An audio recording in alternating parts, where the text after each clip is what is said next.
Je lis du livre de Jean chapitre 11 au verset 47 ce qui suit. Alors les principaux sacrificateurs et les pharisiens assemblèrent le Sanhédrin et dirent, que ferons-nous? Car cet homme fait beaucoup de miracles. Prions. Notre Seigneur et notre Dieu, quelle tristesse! Quelle tristesse! En découvrant cette référence. Alors que nous lisons ta parole, nous te remercions pour ton esprit qui seul peut nous aider à comprendre ce qui se passe. Merci d'éclairer tes enfants qui font partie du Sanhédrin moderne, nous t'en prions. Au nom de Jésus et pour ta gloire éternelle. Amen. Que s'est-il passé? Les choses sont simples. Il se trouve que Jésus a ressuscité un homme qui était dans une tombe depuis 4 jours. La chose est connue. Les gens parlent. Certains qui étaient présents, qui sont venus juste pour consoler Marie,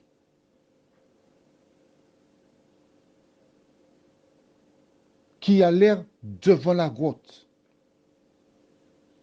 Parmi eux se trouvaient certainement des personnes qui avaient assisté aux funérailles.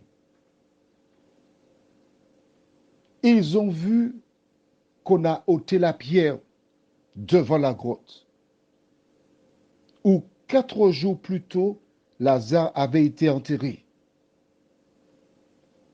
Toutes les personnes présentes virent la même chose.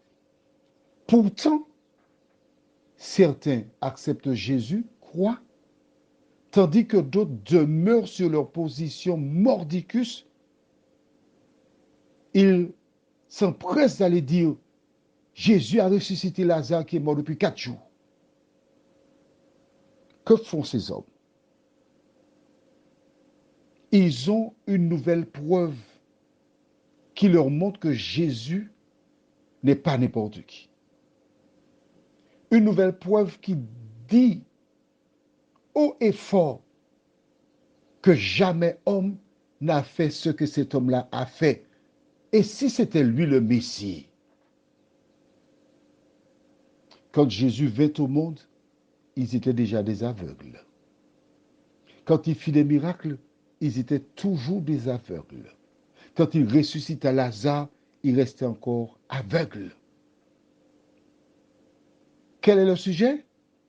Que ferons-nous? Car cet homme fait beaucoup de miracles. Cet homme nous gêne.